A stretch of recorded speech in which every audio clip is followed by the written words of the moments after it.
में क्रमशः प्रवेश करने जा रहे हैं। आप लोग बड़े प्रेम से कथा श्रवण करेंगे। प्राचीन काल में एक उल्कामुख नाम के राजा राज्य करते थे। एक दिन ये राजा अपनी पत्नी सुशीला के साथ भद्रशिला नदी के किनारे भगवान श्री सत्यनारायण का पूजन कर रहे थे। तो उसी समय एक साधु नाम का सेठ उस स्थान पर आया। सेठ जी ने पूछा, महाराज आप यहाँ किसका पूजन कर रहे हैं? इस पूजन को करने से क्या लाभ है? तो राजा ने कहा, मेरे पास कोई संतान नहीं थी। मैंने विद्वानों के बताए अनुसार भगवान श्री सत्यनारायण का व्रत धारण किया, तो उनकी कृपा से, भगवत कृपा से मुझे पुत्र रत्न की प्राप्ति हो गई। बस उसी दिन से मैंने ये मन में ठान लिया कि मैं प्रत्येक संक्रांति के दिन भगवान श्री सत्यनारायण का व्रत करूंगा। मैं यहाँ भगवान श्री सत्यनारायण की पूजा करने के लिए आया करता हूँ। सेठ जी कहने लगे, साधु सेठ ने कहा, तब तो सेठ जी हमारे पास भी कोई बेटा बेटी नहीं है। यदि ऐसा ही इस कथा का चमत्कार है, फल है, तो कृपा करके मुझे इस कथा के बारे में पूरा महात्म बताने की कृपा करें। उन्होंने कहा, इस कथा का मुहूर्त तो कुछ भी नहीं है। जब तुम्हारे मन में श्रद्धा जगे उसी दिन इस कथा को किया जा सकता है। श्रद्धा से समन्वित होकर के विश्वास के साथ कर सकते हैं। तो उन्होंने पूर्वोक्त जितनी विधि कथा की थी वह संपूर्ण विधि कथा की साधु सेठ को अवगत करा दी। साधु सेठ कथा की विधि को श्रवण करके अपने घर पर पधारे और सेठानी लीलावती को बताया। सेठानी ने जैसे ही कथा का माध्यम सुना बड़ी प्रसन्न हुई। कहने लगी, अरे स्वामी, ये तो कथा बड़ी उत्तम कथा है। एक तो हमें हर चर्चा सुनने को मिलेगी और दूसरी हमारी मनोकामना भी पूर्ण होगी। फिर भी यह है कि बड़े भाग्य मानुष तन पावा, सुर दुर्लभ सदग्रंथन गावा। बड़े भाग्य से ये मनुष्य शरीर मिला है। 84 लाख योनियों में चक्कर काटने के बाद जब सदगुरु की कृपा हो गई, भगवत कृपा हो गई, तो मनुष्य देह प्राप्त हो गई। और मनुष्य देह को प्राप्त करके भी यदि हमने हरि गुणगान नहीं किया, भगवान की कथा नहीं सुनी, हर चर्चा नहीं सुनी, तो मनुष्य बनना व्यर्थ ही होगा। ज्ञानम न शीलम गुणो न धर्मते मर्तलोके भूभार भूता मनुष्य रूपे मृगा शरंती। इस पृथ्वी पर जिस मनुष्य के अंदर न तो ज्ञान है, न शील है, न गुण है, न धर्म है, उसे तो ऐसे समझो भार रूपी पशु के समान। फिर तो हमारा जीवन ही व्यर्थ चला जाएगा। कल करे सो आज कर, आज करे सो अब, पल में पहले होगी बहुर करे वो कब। स्वामी मेरी तो यही प्रार्थना है आपसे कि ये शुभ काम है, धर्म का काम है, पुण्य का काम है, इसको टालना नहीं चाहिए, इसको तो आज ही किया जाए। जैसे कथा का नाम सुना, साधु सेठ को भारी गुस्सा आया। अरे देवी, तुम्हें इतना बड़ा ज्ञान नहीं है कि जब तक हमें इस कथा का कोई चमत्कार फल दिखाई नहीं देगा तब तक हम भगवान श्री सत्यनारायण की व्रत कथा नहीं कर सकते। इसलिए देवी तुम चुप हो जाओ। ऐसा कहकर के सेठानी को चुप कर दिया। अब तो भगवत कृपा से धीरे धीरे करके वो लंबा समय निकल गया। एक दिन सेठानी ने 10 महीने के पश्चात पुत्र की जगह पुत्री को जन्म दिया। वह पुत्री चंद्र रोज में ऐसे बढ़ने लगी जैसे शुक्ल पक्ष का चंद्रमा नित्य कला कला करके बढ़ने लगता है। कला कला करके बढ़ने के कारण उस बेटी का नाम कलावती रखा गया।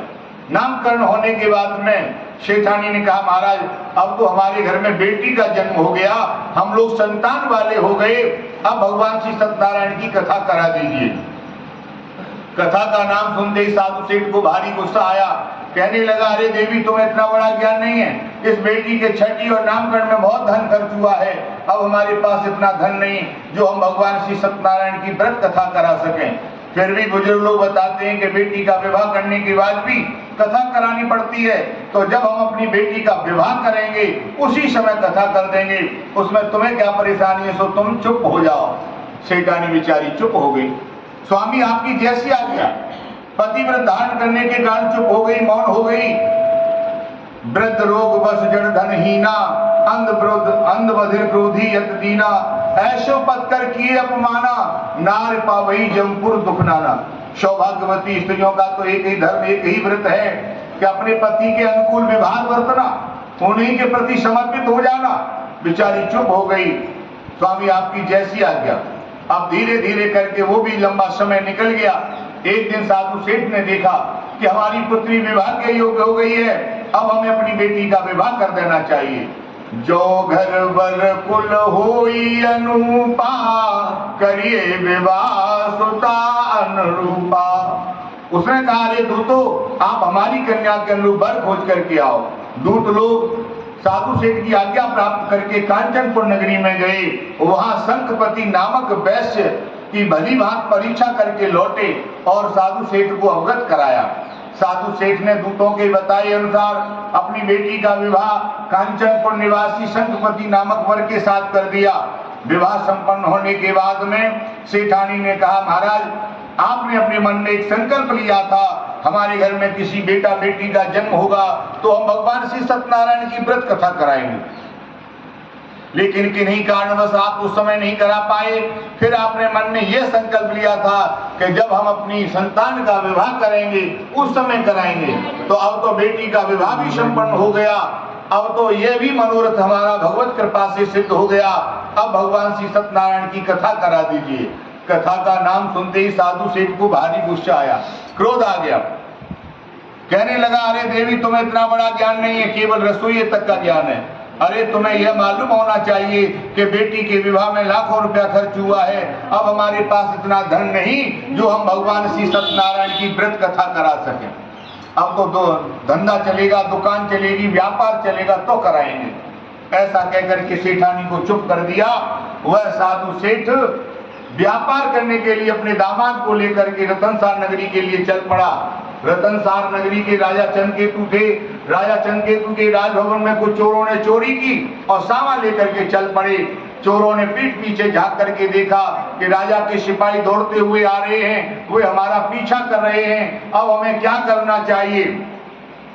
तो उन चोरों ने अपने प्राणों की रक्षा के लिए जहाँ साधु सेठ उसका दामाद रास्ते के किनारे सो रहे थे, उन्हीं के पास चोरी किया हुआ सामान रख दिया और स्वयं घने जंगलों में जाकर के छिप गए। राजा के सिपाही दौड़ते हुए आए, उन्होंने देखा कि दो व्यक्ति सो रहे हैं और चोरी किया हुआ सामान उनके पास पड़ा है। मालूम पड़ता है यही दोनों लोग चोर हैं। यह नींद का अभिनय कर रहे हैं, नींद का अर्थात सोने का बहाना बना रहे हैं, निश्चित ही ये लोग चोर हैं। उन्होंने लाठी चार्ज की। उत्तिष्ठ जागृत प्राप्ति वरान्न बोधतः, अरे चोरों उठो, जागो, विवेक को प्राप्त हो जाइए। अब तो साधु सेठ उसका दामाद दोनों बेचारे भड़बड़ा करके जाग पड़े।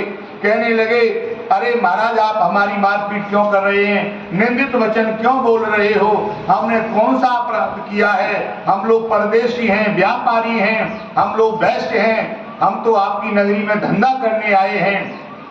तब राजा के सिपाही कहने लगे, हम कब मना कर रहे हैं, आप लोग धंधा करने नहीं आए, तुम राजा जैसे लोगों के यहाँ चोरी करते हो, ये चोरी करना ही तुम्हारा धंधा है, चोरी का सामान तुमसे प्राप्त हुआ है, हम कैसे मान लें आप लोग व्यापारी हैं।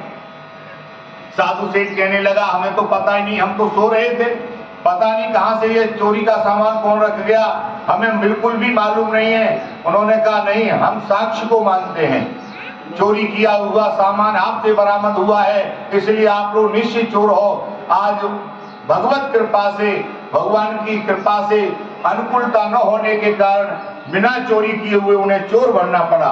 बंदी बना करके उन दूतों ने राजा के सामने खड़ा कर दिया। बोले, बड़े परम विद्वान थे, सही और गलत को समझने वाले थे, धर्म और अधर्म को परखने वाले थे, लेकिन प्रभु श्री सत्यनारायण की माया के कारण क्या सही और क्या गलत इसको वो भी नहीं समझ पाए। उन्होंने कहा, चोरी का सामान यदि इनसे मिला है तो ये लोग निश्चित ही चोर हैं, इसलिए इनको 10 वर्ष के लिए जेल में डाल दो। साधु सेठ उसके दामाद को कारागार में बंद कर दिया। घर पर कोई कमाने वाला नहीं था। माँ बेटी दोनों बेचारी भूख से पीड़ित होकर घर घर भिक्षा मांगने लगी। एक दिन का जिक्र है, एक पड़ोसी के यहाँ कथा हो रही थी। वहां कथा सुनने के लिए कलावती चली गई तो बड़ी देर से विलंब से लौट के आई। माँ ने डांटते हुए कहा, बेटी तू इतने समय से कहाँ चली गई, बेटियों का ये स्वभाव अच्छा नहीं है। तब कलावती कहने लगी, अरे माताजी, आप तो मुझ पर व्यर्थ में नाराज हो रही हो, मैं पड़ोसी की यहाँ कथा सुनने गई और ये प्रसाद भी लेके आई हूँ।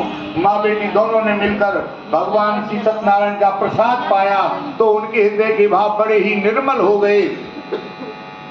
लीलावती कहने लगी, अरे बेटी तेरे पिताजी 1 महीने की कह कर गए थे कि व्यापार करके शीघ्र लौट आएंगे, लेकिन आज वर्ष भर हो गई अभी तक लौट करके नहीं आए हैं। मुझे तो ऐसा लगता है कहीं भगवान श्री सत्यनारायण हमारे ऊपर रुष्ट तो नहीं हो गए हैं। आज मैं सच्चे मन से यह प्रार्थना करती हूँ कि मेरे पति और दामाद जहाँ कहीं भी किसी भी बंधन में पड़े हों, वे बंधन मुक्त होकर के सकुशल घर लौट आवें।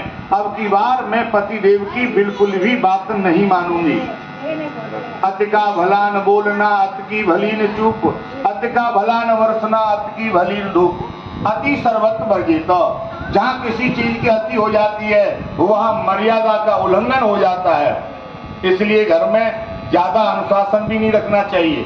ज्यादा अनुशासन रखेंगे अधीनस्थों में तो वहाँ मर्यादा का उल्लंघन होने की संभावना ज्यादा रहती है, क्योंकि आप बार बार किसी में बोलते चले जाएंगे तो अधीनस्थों का यही जवाब मिलेगा कि ये कार्य आप स्वयं कर लो, यदि पसंद नहीं है तो। मर्यादा उल्लंघन हो जाएगा हुआ।